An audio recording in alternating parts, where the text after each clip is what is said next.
has a regular planar cyclic hexagonal structure.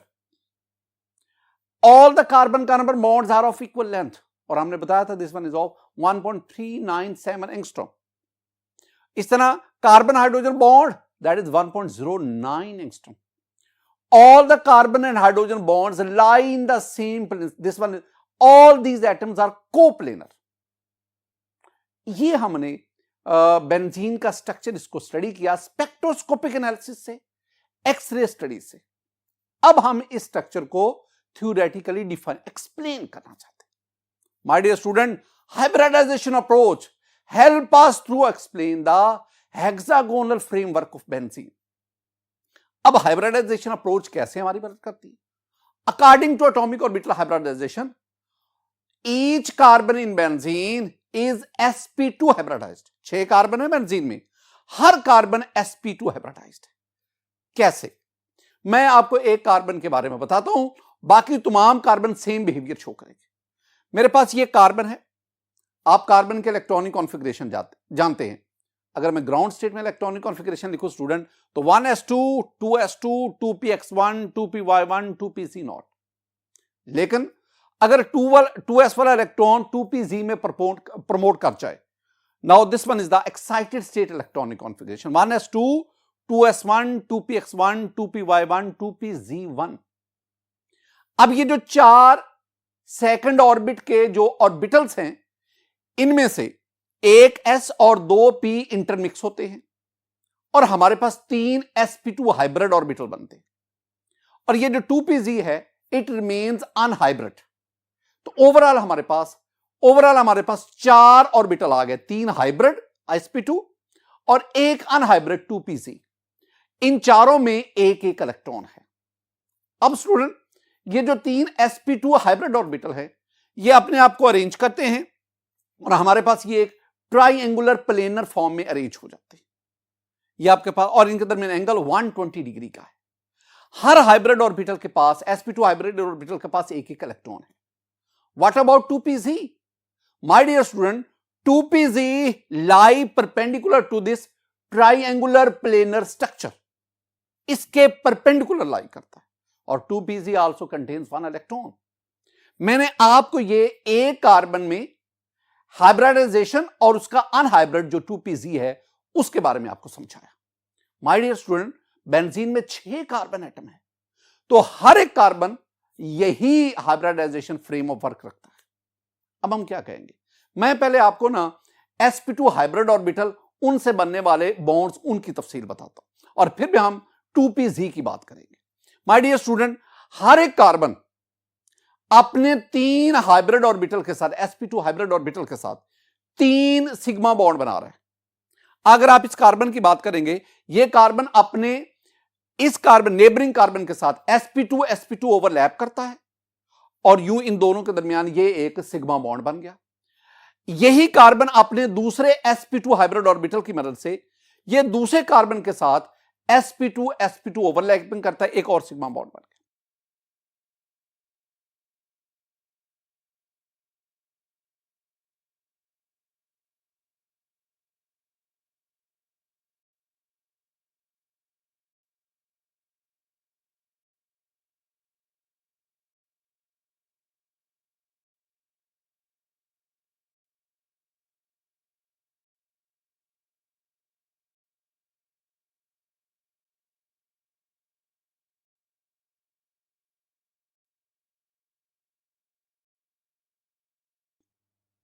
जो तीसरा sp2 hybrid orbital है, वो हाइड्रोजन के 1s के साथ ओवरलैप करता है और यूं यहां पे कार्बन हाइड्रोजन सिग्मा बॉन्ड बन गया.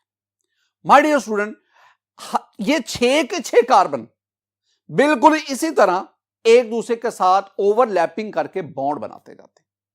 तो ये आपके पास कार्बन कार्बन बॉन्ड भी बना sp2 ओवरलैपिंग से और कार्बन हाइड्रोजन बॉन्ड भी बना sp2 हाइब्रिड ऑर्बिटल की ओवरलैपिंग से. माय डियर स्टूडेंट, ये जो आपके पास तमाम बॉन्ड्स बने, 6 कार्बन कार्बन बॉन्ड और 6 carbon hydrogen bonds, all these bonds lie in same plane. All carbon and hydrogen atoms are coplanar, एक ही प्लेन में एग्जिस्ट करते हैं और ये आपके पास सिग्मा बॉन्ड बन गया. व्हाट अबाउट, अब इसमें यह भी बात याद रखनी है कि ये तमाम कार्बन कार्बन बॉन्ड की बॉन्ड लेंथ सेम है और ये आपके पास एक regular planar cyclic hexagonal structure बना। अब असल बात आ गई, व्हाट अबाउट 2pz।